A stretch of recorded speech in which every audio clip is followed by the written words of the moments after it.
저기 자치단체에 시의원이나 군의원을 당선하셔가지고 한 분만 해도 그거 대단한 분이다.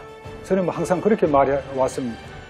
근데 오늘 이 자리에 많은 분들이 국회의원이라는 그 엄청난 이 성과를 인생에 있어서 거두신 분들이라는 그 무게가 저를 대단히 무겁게 합니다. 아무쪼록 여러분들 앞에 제가 말씀드린 것이 조금 도움이 되었으면 하는데, 아시다시피 지금 대선 전국의 한 복판에 우리가 서 있죠. 그래서 또 많은 우리 관심사가 거기에 집중을 하고 있습니다. 여기 관해서 제가 오늘 다소간의 그 말씀을 드리려고 이렇게 준비를 해 왔습니다.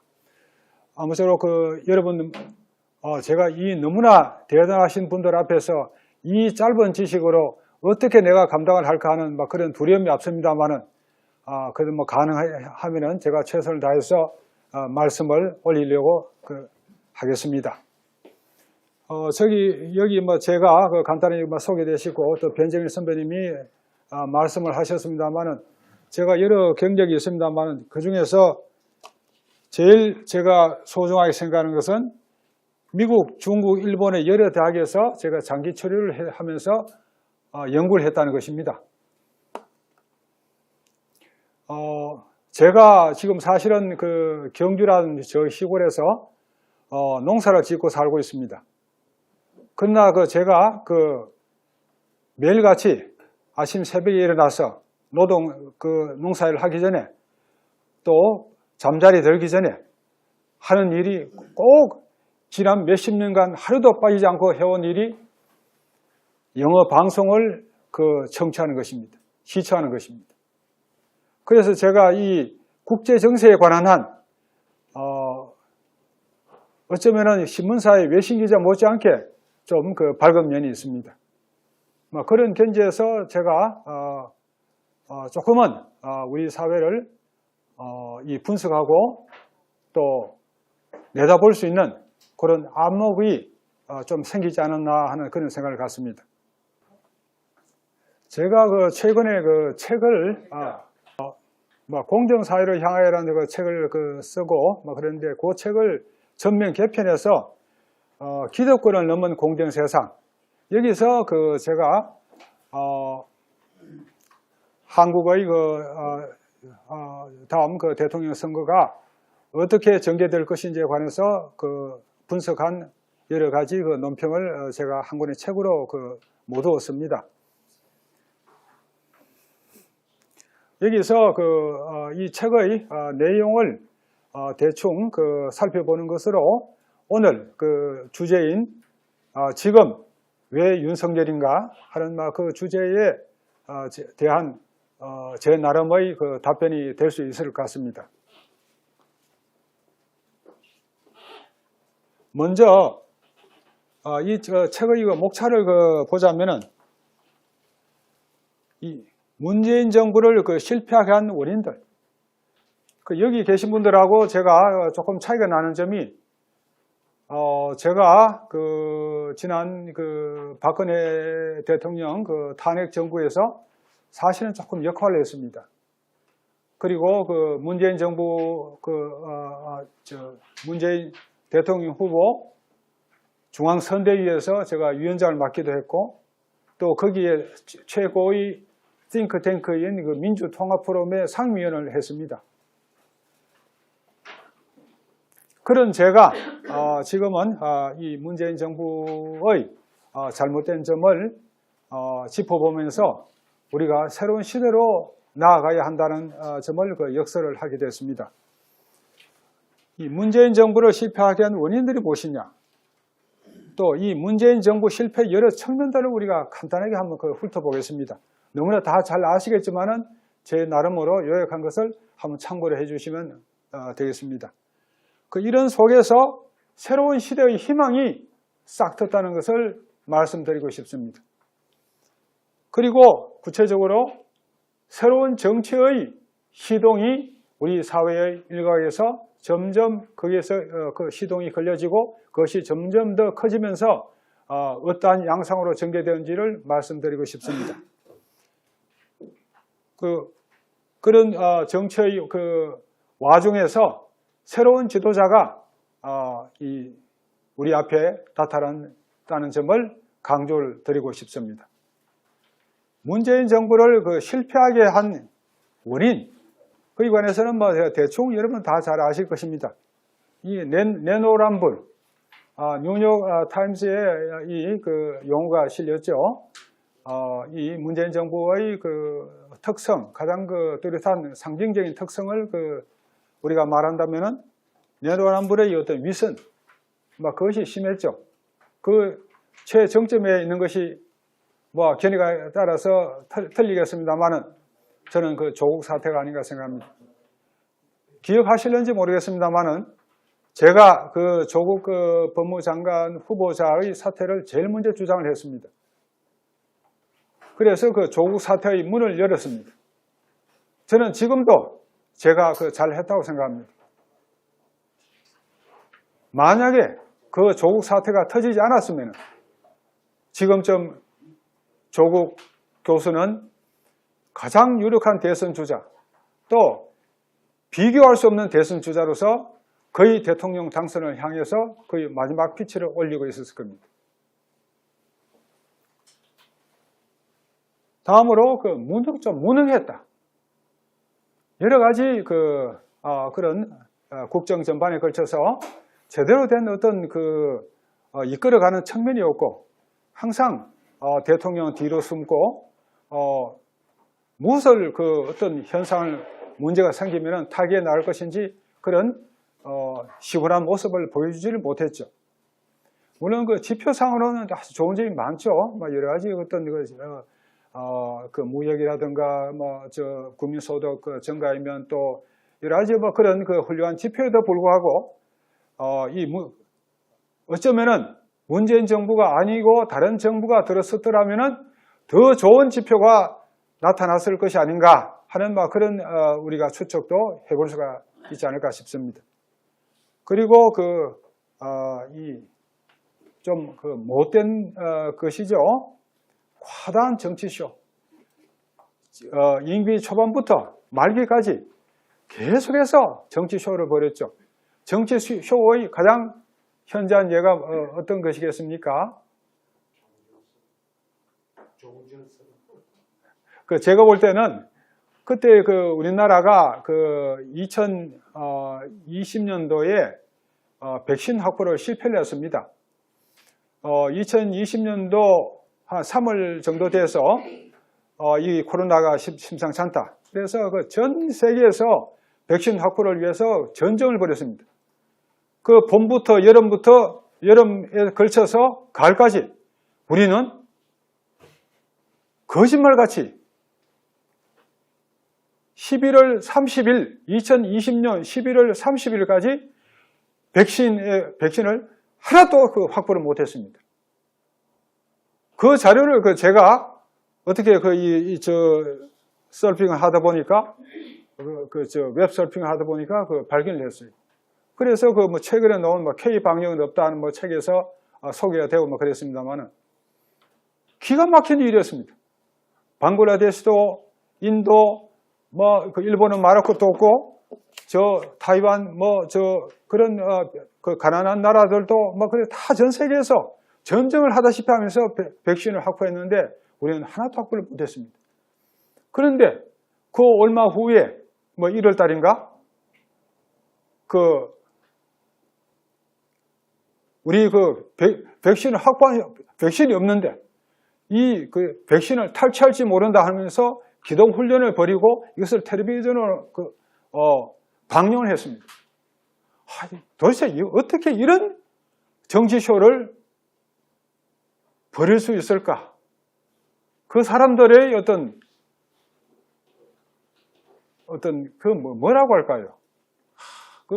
대담무쌍한 그런 거 외에 이 국민을 무시하고 거짓 투성이의 그런 측면을 가장 잘 나타내는 것이 바로 정치쇼였습니다. 이런 정치쇼가 처음부터 끝까지 뭐 지금도 계속되고 있는 거죠. 다음 페이지. 이 문재인 정부 실패의 여러 측면을 한번 분석해 보겠습니다. 여러분도 잘 아시다시피 소득 주도 성장 정책 한심하죠? 이것을 그 소득 주도 성장이 도대체 무엇을 말하는 것이냐? 여기 관해서 저는 문재인 대통령이 직접 유튜브에서 말한 것을 한번 들은 적이 있습니다. 소득 주도 성장 정책은 주 50, 그중에 핵심이 주 52시간 정책이죠. 주 52시간 정책을 문 대통령은 일자리 나누기로 파악하고 있었습니다. 일자리 나누게 됐습니까? 오히려 저 많은 자영업자들을 파탄 속으로 몰아넣었지요. 젊은 청년들의 아르바이트 자리를 너무나 많이 뺐었죠. 이것이 하나의 재앙의 비로소 우리 사회 전역에 걸쳐서 내렸습니다. 또 부동산 정책 26번의 조치를 취했죠. 그 조치의 핵심은 결국 이 부동산 정책을 시장 원리를 따라서 하지 않고 우리가 정한 대로 이 나라의 부동산 정책을 포메이션을 해야 된다. 이렇게 나아가면서 이 완전한 실패를 초래한 것입니다.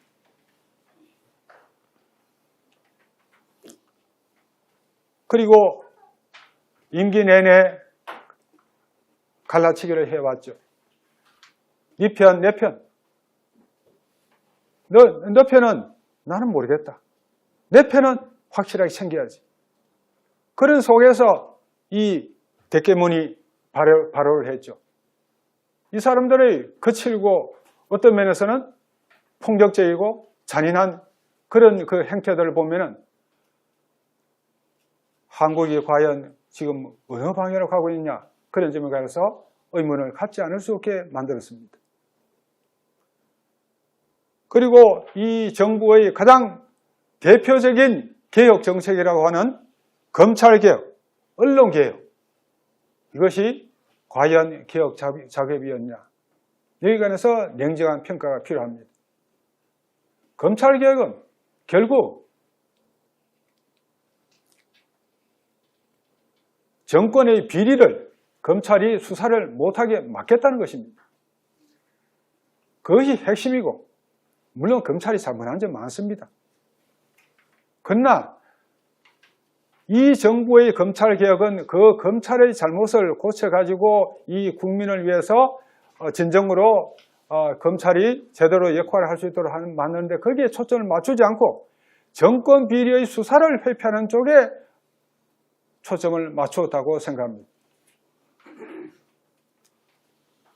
제가 이 검찰개혁에 대해서 비판을 하니까 아주 나쁜 놈이라고 욕을 많이 들었습니다.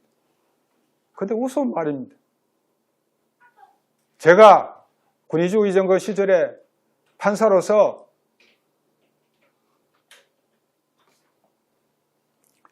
가장 이 민주인사들 또 노동계 인사들 석방에 과감하게 석방하는 판사로서 제가 가장 그런 일을 많이 했습니다.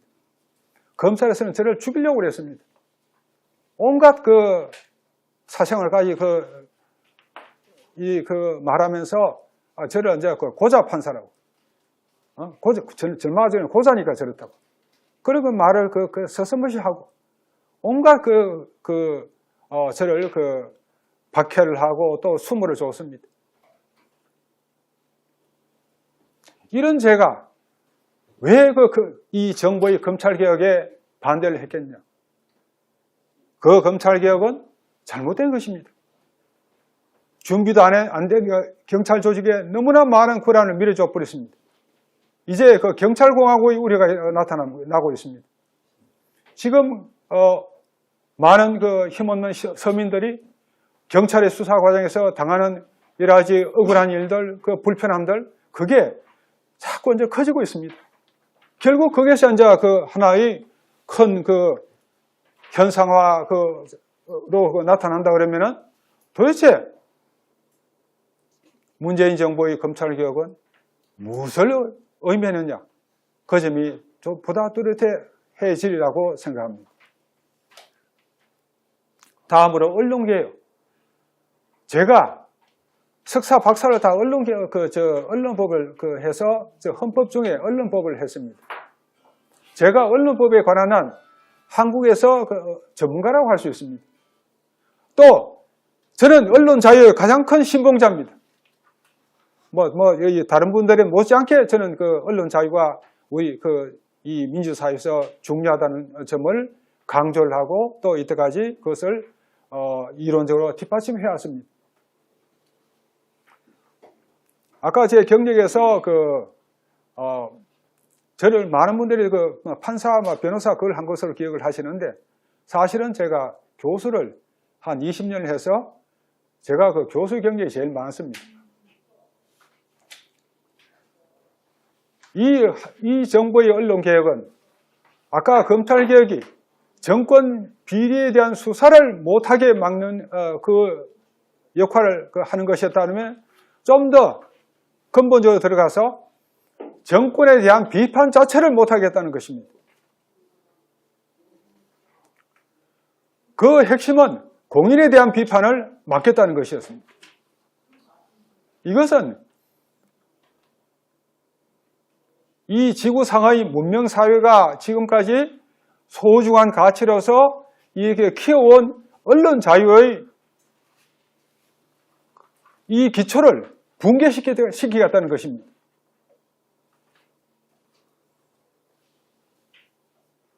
언론 자유가 가장 번성한 나라가 이론적으로 번성한 나라는 미국이죠.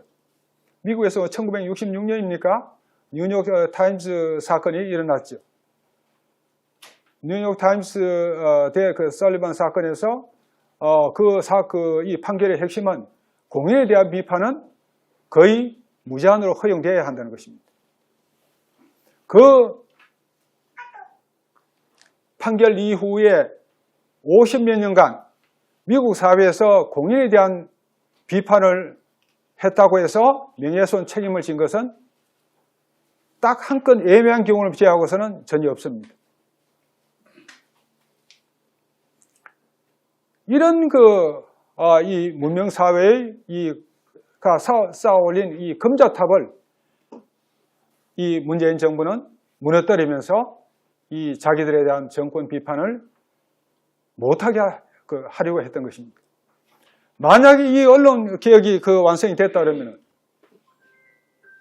그 결과는 흉측한 모습을 띄었을 겁니다. 그러면 그 정권은 그 사람들 말대로 20년, 30년을 가는 것입니다. 저도 열심히 나서서 이거 잘못됐다고 말을 했습니다만 결정적으로 유엔에서까지 개입을 했죠. 그 때문에 이 언론개혁 작업은 다행히 그나마 좌절됐습니다. 이런 문재인 정부의 5년이 지나가고 있습니다. 거의 끝났습니다. 그리고 아까 제가 죄송한 말씀을 드렸습니다만은 저는 박근혜 정부의 임기 동안에도 우리 국정의 실체가 분명하게 드러나지 못한 점이 있었다고 생각합니다. 그래서 저는 이 두 분의 대통령으로서의 직무 수행 중에 한국 사회에 어떤 상실의 10년이 있었던 것이 아니냐, 그렇게 감히 생각을 합니다. 이 상실의 10년을 겪으면서 우리들한테 어떤 새벽처럼 어떤 떠오르는 희망이 솟아올랐습니다. 저는 이 책에서 또 잘 아시겠습니다만은 윤석열 검찰총장이 될 때 윤석열 총장은 반드시 정계 입문한다. 또 민주당의 이낙연 대표가 그때 한때 자기 대통령의 지지도가 40%를 넘을 때도 이낙연 대표는 실추할 것이다. 또 그리고 작년에 그 4월 재보선에서 반드시 야권에서 승리한다. 또 이어서 한국 그 정치에서 윤석열과 이재명의 그 두 사람이 나타나서 좌우를 겨루면서 대통령 선거를 치를 것이다.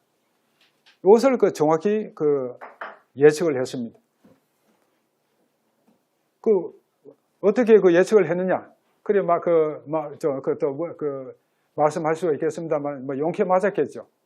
근데 어느 이 유명한 역술가 한 분이 그분은 좀 궁금한 게 있으면은 저한테 전화를 물어봅니다. 이거 어떻게 될 것 같습니까? 그분이 하는 말씀이 당신 그렇게 다 알아맞추고 그러면 우리 같은 사람은 어떻게 밥 먹고 살려고 하냐고. 근데 사실은 제가 박근혜 대통령 당시에 그분에 대한 그 탄핵 소추가 언제 의결될 것이고 또 그 탄핵 소추 의결 다음에 그 헌법재판소로 넘어가서 언제 어떻게 그 결정이 날 것이다. 또 형사법정에서 중형을 선고받을 것이다. 그것까지 사실은 다 알아맞혔습니다. 거의 날짜까지도 정확하게 알아맞혔습니다. 그렇다고 해서 제가 이 신기가 있어서 그런 건 아니고.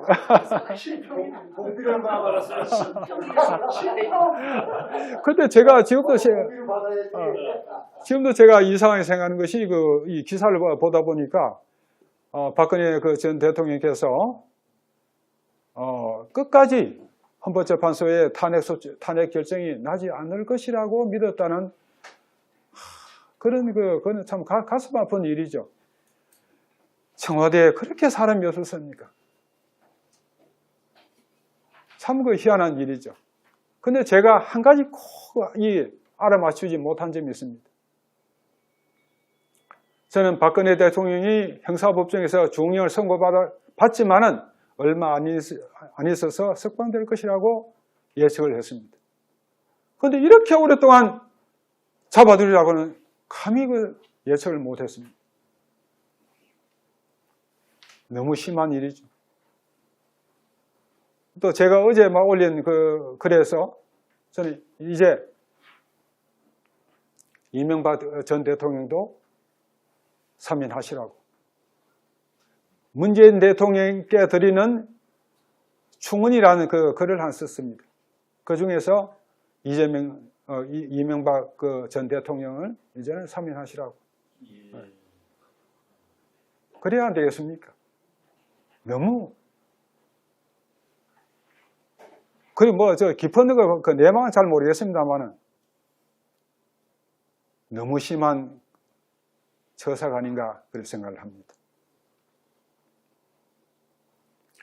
저는 이러한 하나의 분석의 틀로서 두 가지를 생각해. 이 시대 정신이 자이스트 가이스트라는 독일어 유명한 말이 있죠.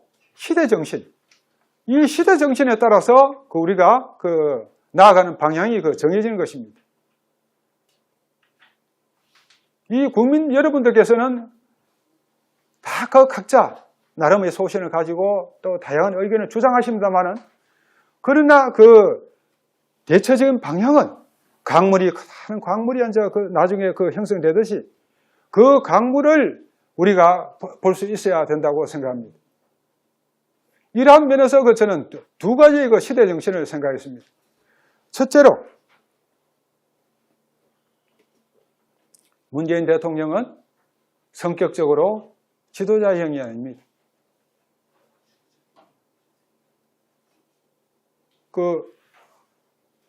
지도자의 뜻을 받들어서 어떤 일을 처리하는 참모형입니다.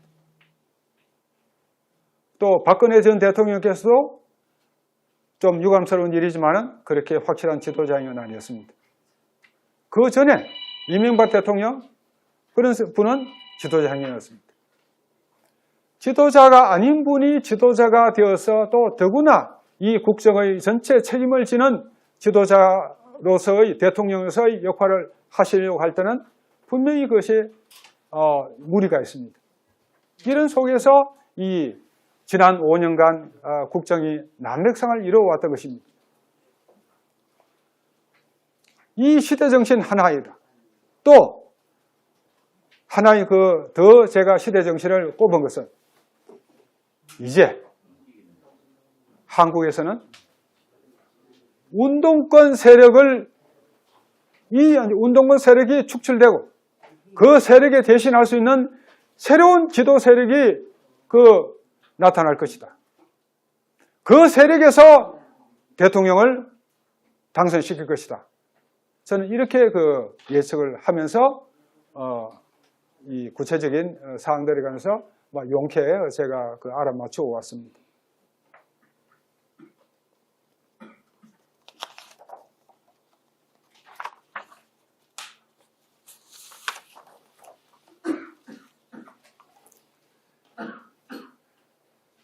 그래서 우리 앞에 새로운 정치의 시동이 이제 활발하게 시동이 걸렸고 이제 활발하게 전개되고 있습니다. 단서를 제공한 것, 그리고 너무나 중요한 어떤 면에서는 하나의 역사의 변곡점이라고 할 수 있는 것이 지난 해의 4월 7일 재보선이었습니다. 만약 여기서 야권 후보가 당선되지 못했으면 우리는 저 깊은 어둠 속으로 들어갔을 겁니다. 그 당시 이 정부의 주체 세력들이 했던 말 같은 것을 한번 보십시오. 그 사람들 거의 어떤 파시스트 같은 그런 말들을 서슴없이 내뱉었습니다. 상권 분립도 부정하고 이런 대통령을 정점으로 해서 자기들이 국정을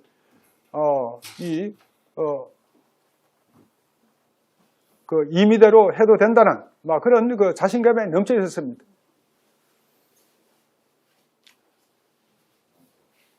제가 지난 7월 달에 사실은 이 윤 후보를 처음 만났습니다. 만나서 점심 식사를 같이 했는데 상당히 오랫동안 이야기를 했죠. 근데 식사는 거의 못하고 계속해서 이야기를 했습니다. 그 중에서 한 가지 말씀을 드리자면은 윤 후보가 하는 말씀이 4.7 재보선 당시에 자기 친구들이 너가 좀 서울을 떠나 있도록 해라. 너가 떠나 있으면은 국힘당이 힘을 못 받아서 국힘당의 이 선거 참패가 야기될 것이고 그러면은 국힘당이 힘을 잃을 것이다. 그때 너가 국힘당에 들어가서 국힘당을 재조직해라. 이렇게 조언을 하더랍니다. 제가 그 말을 받아서 윤 후보한테 이런 말을 했습니다. 그는 잘못된 말이다. 만약에 그 선거에서 국힘당이 졌다 그러면 여당 후보가 당선되었다 그러면 당신은 지금 이 자리에 없다. 4월 7일 재보선에서 서울시장, 부산시장이 야당 측에서 당선된 것은 저는 어떤 요즘 무속 자꾸 말하니까 이런 말 하면 좀 그렇겠습니다만 어떤 하나의 신의 한 수가 아닌가 생각합니다. 이 선거를 계기로 해서 우리나라의 장래가 바로 잡힌 것입니다.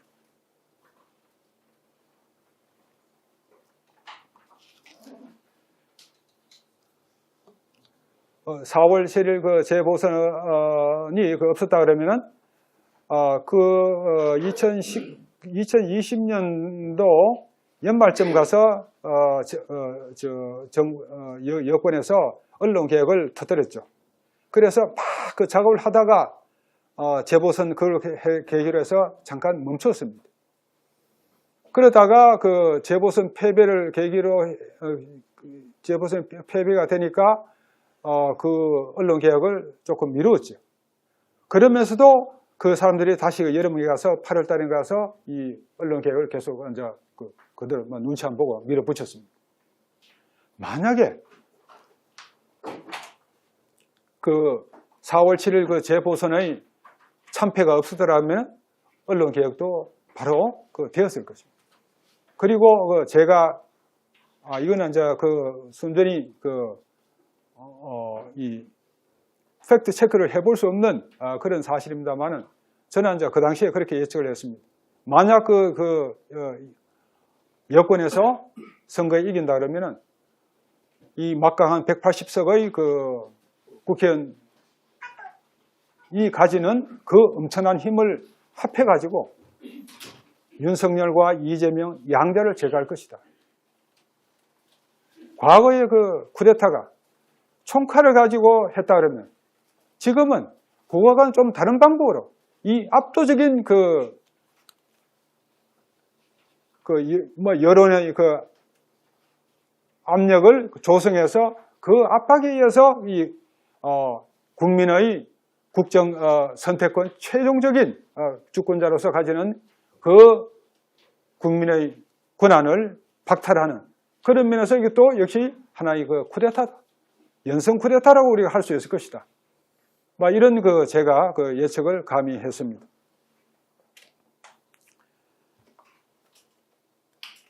여하튼 4월 7일 재보선에서 국힘당에서 이 압도적인 압승을 거두었습니다. 그 여세를 몰아서 이준석 국힘당 대표가 당선되었다고 생각합니다. 그런데 이준석 당대표가 조금 못마땅한 점 많으시죠? 아니요. 저도 최근에 들어서 많이 실망을 하고 했습니다만은 이 대표가 당선된 것도 역시 하나의 시대적인 흐름을 타고 당선된 것으로 저는 파악하고 있습니다. 그리고 점점 대선 전국이 이제 들어가서 활기를 띠고 있습니다. 많은 분들이 걱정을 하십니다. 그러나 저는 아시는 분은 아시겠습니다만은 제가 윤 후보하고 좀 관계가 있다고 해서 어떤 저는 일부러 선대위의 직책을 맡지 않겠다고 했습니다. 내가 5년 전에 이 문재인 정부 대통령 후보의 선대위의 위원장을 맡은 사람이 지금 내가 그걸 맡아서 뭘 하겠냐. 내 윤 후보한테도 그렇게 말했습니다. 그런 거 생각하지 마시라고.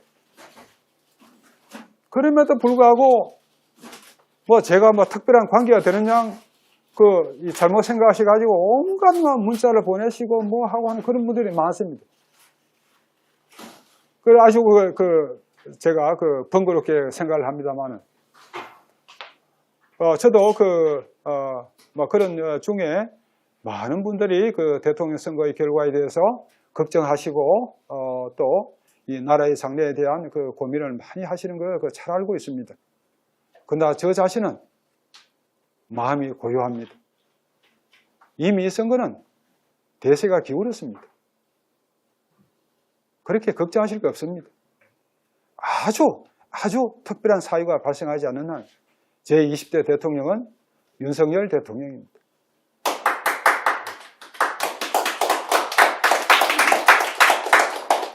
그럼 왜 윤 후보가 당선될 것이냐? 그 점에 관해서 몇 가지 근거를 제가 잠깐 말씀드려 보겠습니다. 우선 이 정부 들어서 갈라치기 거의 아주 심했죠. 아주 특이한 현상으로 이 퇴임하는 대통령이 임기 몇 달 놔두고도 40%대의 강한 지지율을 갖고 있습니다. 이걸 가지고 자랑을 합니다. 천만에요. 이것은 스스로 무덤을 판 것입니다. 이 갈라치기를 하면서 저 상대편 몇 편이 가지는 분노와 억울함이 감정이 점점 더 강해져 온 것입니다. 너희들만은 안 된다. 문재인 정부나 아류가 이 정권을 잡아서는 절대 안 된다는 많은 다수 국민의 숫자가 합쳐지게 된 것입니다. 이런 속에서 그 반대되는 국민들이 의식의 연대를 훌륭하게 지금 해오고 있습니다. 이분들은 이 정권 교체에 거의 확실한 담보가 되어 있다고 저는 생각을 합니다. 두 번째로 윤 후보가 가지는 뛰어난 대중 친화력이 있습니다. 여기 계신 분들은 만나보신 분도 계시겠습니다만은 아직 윤 후보에 대해서 잘 모르신 분도 계실 겁니다. 윤 후보의 대중 친화력은 제가 감히 말씀드리자면은 과거의 김대중 선생, 김영삼 선생 이 두 분에 못지않다고 저는 생각합니다. 이 윤 후보가 가는 곳마다 많은 사람들이 인파들이 자발적으로 운집을 합니다. 이런 정치인이 최근에 이 박근혜 전 대통령도 그렇게 하셨죠. 근데 박근혜 전 대통령께서는 아마 부친의 이 후광을 이어받으신 그런 측면도 있습니다만은 윤 후보가 가지는 대중 친화력은 이분이 가지는 아주 어떤 소박한 선한 인성이 있습니다. 그걸 바탕으로 해서 자기 자신을 이 대중에게 각인시키는 능력이 생겼다고 생각합니다. 그리고 이 마음 속에 아주 어떤 뜨거운 열정을 가진 사람입니다. 어떤 분은 윤석열이라는 사람이 오죽 못났으면은 사법시험을 구술을 해가지고 합격을 했겠냐 그렇게 말씀들을 하시는데 잠깐 말씀드리자면은 사법시험이라는 것이 특성은 흔히 생각하는 것처럼 뛰어난 인재를 뽑는 게 아닙니다. 지독한 암기력 테스트입니다. 그런데 이 암기력을 늘리기 위해서는 법화의 분야가 넓습니다. 7법이 있는데 여기에 대해서 조금만 아주 살짝 훑듯이 지나가야 됩니다. 이 윤 후보는 이 사법시험 부적격자입니다. 한 가지 주제가 있으면 거기가 계속 파고드는 거예요. 이런 사람은 교수를 했으면 잘했을 겁니다.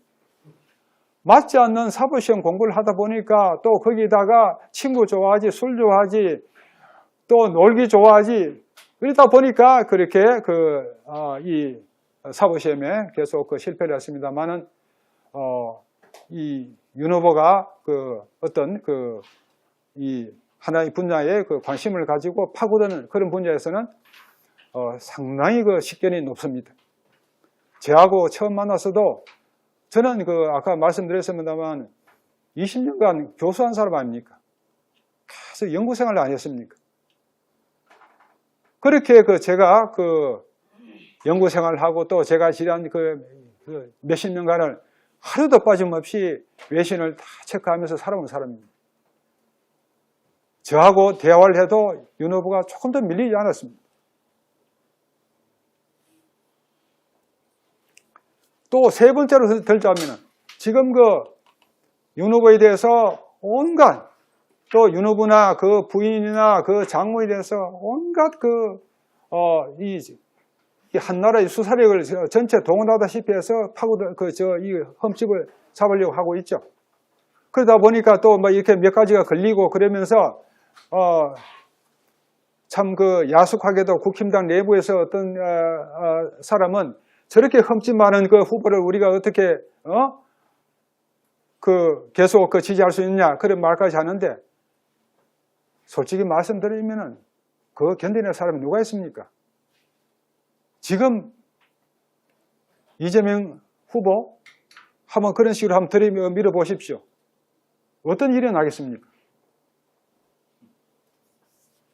이런 속에서 물론 윤 후보가 타결을 받는 점도 있습니다만은 윤 후보가 이런 과정을 이겨내면서 거룩한 순교자의 그 모습을 점점 더 가지게 되는 것입니다. 실제로 윤석열이가 유력한 대통령 후보로 만드는데, 부상하는데 가장 큰 도움을 준 사람은 누굽니까? 예? 이재명. 저는 저는 뭐 추미애 씨라고 생각합니다. 추미애 추미애 씨 잘 나갑니다. 그 추미애 씨가 막 그렇게 못되게 막 하면서 윤석열이라는 인물이 그 전국적인 인물로 부상하는데 제일 큰 도움을 줬습니다. 제가 한때 추미애 씨한테 조금 이빠른 말을 하니까 나를 민정성 고소를 한다 그러면서 그거 했는데 이석현 의원이 나서셔가지고 그걸 무마를 했습니다. 이석현 의원은 저하고는 거의 형제가 있나 다름없습니다.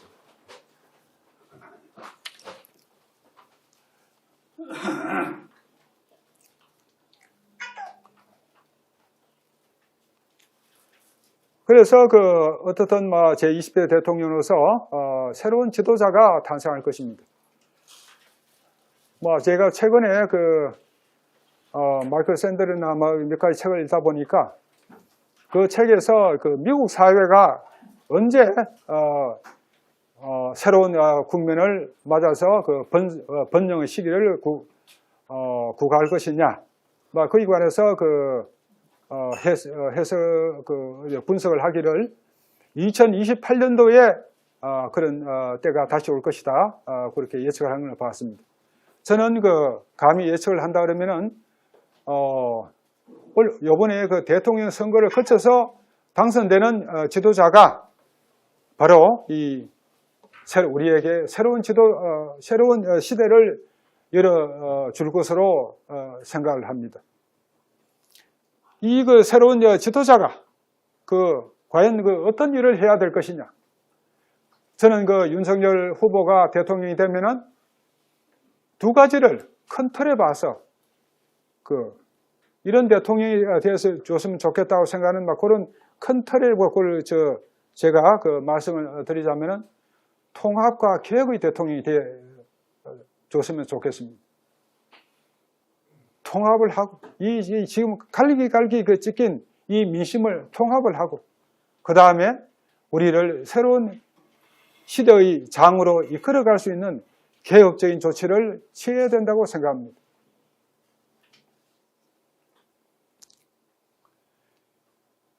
이 제조산업이라는 말씀을 잘 아시죠?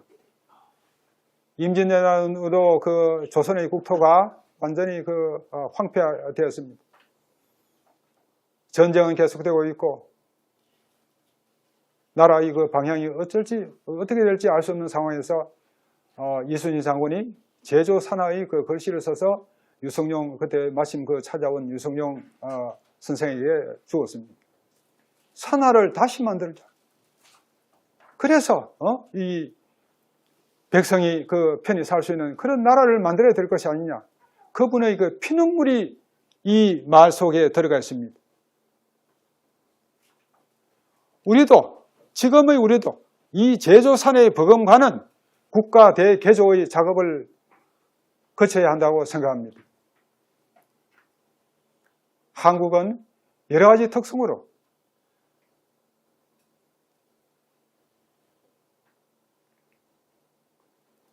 역사적, 문화적 여러 가지 지금까지 그런 요인에 의해서 기득권이 발효를 하는 세상이 되어버렸습니다. 이 기득권이 발효를 하면은 우리에게 공정이 없습니다. 공정이 없으면은 우리에게 존엄이 없습니다. 우리가 존엄한 주체로서 살아가자면은 이 헌법이 말하는 존엄의 주체로서 모든 국민이 살아갈 수 있게 만들자면은 반드시 공정이 우리 사회에 프리베일 해야 됩니다.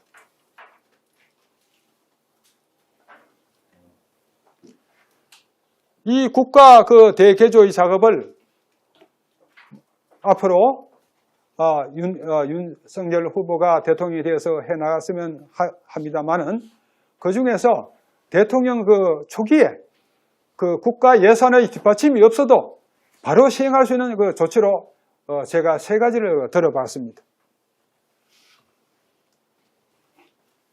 첫째로 대학 입시 제도를 개혁하자. 현행 제도가 기득권층의 자녀에게 유리하게 짜인 점이 많습니다. 특히 그 핵심은 수시 제도죠. 수시 제도 좋은 거 있습니다. 그러나 이 수시 제도를 통해서 힘 있는 사람, 돈 있는 사람들의 자녀들이 더 유리하게 좋은 대학에 들어갈 수 있게 되었다는 점을 우리가 솔직히 인정하면서 이것을 개혁해서 저 서민들의 자녀들도 과거처럼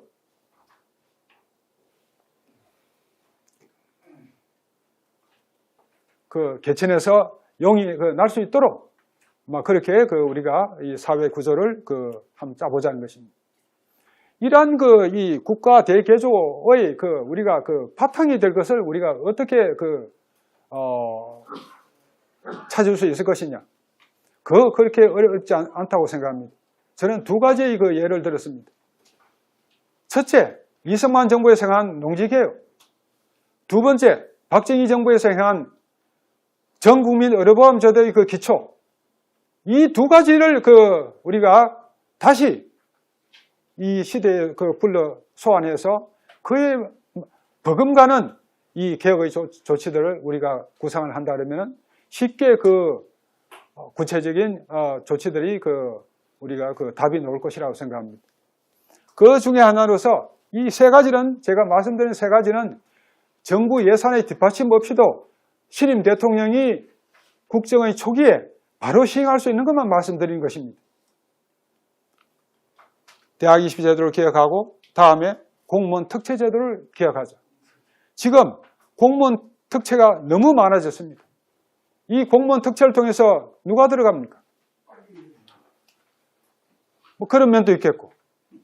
제가 외무부의 외교부에 자문위원회가 맡아서 가서 살펴보니까 이 특채로 들어온 사람이 수두룩한 거예요. 그리고 이 국내 대학도 제대로 졸업하지 못하고 이제 중국에 가서 베이징 대학이니 미국에 가서 무슨 대학을 나왔다 그러면서 경제적 뒷받침 없이 국내 대학 거치지 않고 갔다 올 수 있습니까? 그런 사람들이 특채 제도의 혜택을 받아가지고 이 외교부에 많이 포진하고 있는 것을 볼 때 이건 뭔가 잘못된 것이 아니냐. 외교부뿐만 아닙니다. 모든 부처에 걸쳐서 이런 이 특채 제도가 남용되어 있습니다. 이것을 획기적으로 줄이자. 그 여부를 과거처럼 행정고시 제도나 그런 공정한 선발 기준에 따라서 선발하자. 이런 것을 제가 주장을 해봤습니다. 3번째로 이 법제인 양성 제도를 개혁하자. 지금 로스쿨 제도 이것이 많은 문제를 안고 있습니다. 로스쿨 제도를 미국에서도 시행하고 있고 일본에서도 시행하고 있지 않냐 이렇게 말씀하시는 분도 계실 겁니다. 그러나 그쪽에서 시행하는 로스쿨과 한국의 로스쿨은 많은 차이가 있습니다. 로스쿨이 맞는 거 바로 이 조국 교수 같은 이 진보 귀족들이 만든 것입니다.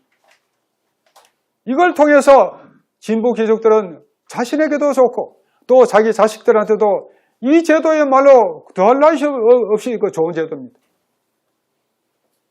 여기서 제가 구체적으로 말씀드릴 그런 계제는 아닙니다. 제가 로스쿨 제도의 허점을 파헤쳐서 비판한 책이 로스쿨 교수를 위한 로스쿨이라는 책이 있습니다. 그걸로 인해서 제가 엄청난 또 시련을 당했습니다.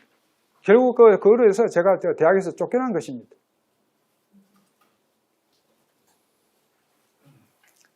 그러나 그 책이 나오고 나서 전국의 25개 로스쿨 교수 중에서 단 한 사람이라도 또 단 한 줄이라도 제 책의 내용에 오류가 있다고 지적한 사람은 없었습니다.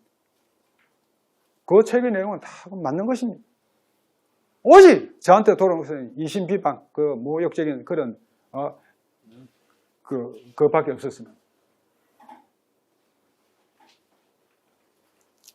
지금 그 로스쿨에서는 장학금을 주려고 해도 장학금 줄 대상이 없어요.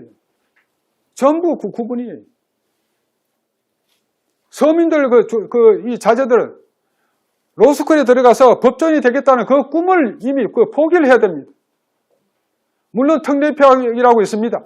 그러나 그거 몇 사람 안 됩니다. 그리고 그 특례폐학 제도 들어간 그 학생들은 제대로 그 법조인의 길을 밟을 수가 없습니다. 이런 로스쿨을 만들어 놓고 조국이 같은 그 친구는 로스쿨의 그 글자 한 획도 고칠 수 없다고 그렇게 주장을 했습니다. 저는 제가 그렇게 저주의 말을 했죠. 네가 결국 그 로스쿨을 만들어 가지고 이 로스쿨을 조금도 이 국민을 생각하지 않고 그대로 끌고 나가는 그 행위로 인해서 네가 많은 사람들에게 가슴 속에 쌓아 올린 그 원성에서 너는 반드시 발목을 잡힐 것이라고 제가 그렇게 예언을 했습니다.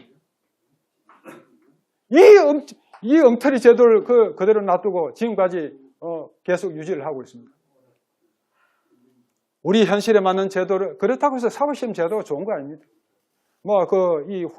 대통령 후보에 따라서는 홍준표 후보 같은 분은 사법시험 부활 가면 그러는데, 그래서 안 됩니다. 사법시험도 아까 말씀드렸다시피 그것은 지독한 암기력 테스트입니다. 지금 우리 현실에 맞는 제도를 시급히 해야 됩니다. 어렵지 않습니다. 제 책에 보면은 대충 각 나라의, 여러 나라의 법조인 양성 제도에 관해서 연구한 결과가 담겨져 있고 또 그 연구 결과에 대해서 대부분의 사람들이 수긍을 하고 있습니다. 이것을 고안을 하도록 하되, 만약 그것이 조금 시간이 걸린다 그러면은 우선 로스쿨 학비를 반액으로 낮추자. 반액으로 낮추는 게 불가능할 것 같습니까? 뜻밖에도 너무나 쉽습니다. 몇 가지 것만 고치면 됩니다. 교수 숫자를 지금 학생 10인당 한 명으로 해놨습니다. 고정해놨습니다. 그러니까 온갖 교수들 다 끌어모아서 이렇게 해서 그로 인한 비용 증가가 이루 말할 수가 없습니다. 일본식으로 표준 교과과정 제도를 실시하면 이 법조인으로서 꼭 이수해야 될 과목, 그런 것을 일본에서는 제시를 해서 이 과정을 따라가도록 하고 있습니다. 이것만 제시해놔도 이 로스쿨 학비를 반액으로 낮출 수가 있습니다. 일본의 제도가, 표준 교과과정 제도가 훨씬 합리적이고 그것이 올바른 길입니다. 그런데 우리는 그것을 마다하면서 그것을 채택하지 않고 아주 고액의 로스쿨 학비를 유지를 하니까 서민들, 이 자녀들은 아예 로스쿨을 쳐다보지도 못하는 것입니다. 또 로스쿨을 통하지 않고 법조인이 될 수 있는 작은 문을 설치하자. 미국이건 일본이건 로스쿨을 통하지 않고도 법조인이 될 수 있는 길을 마련해 놨습니다. 왜 한국은 안 된다는 것입니까? 왜 이런 제도를 만들어서 잘 살고 힘 있는 사람들만, 자제들만 법조인이 될 수 있게 하고 서민들 자제들은 왜 거기서 배제가 되어야 합니까? 이런 것들을 시급히 시행해서 국가개혁 조치를 해나가기를 간절히 바라고 있습니다. 이상 제 말씀을 마치고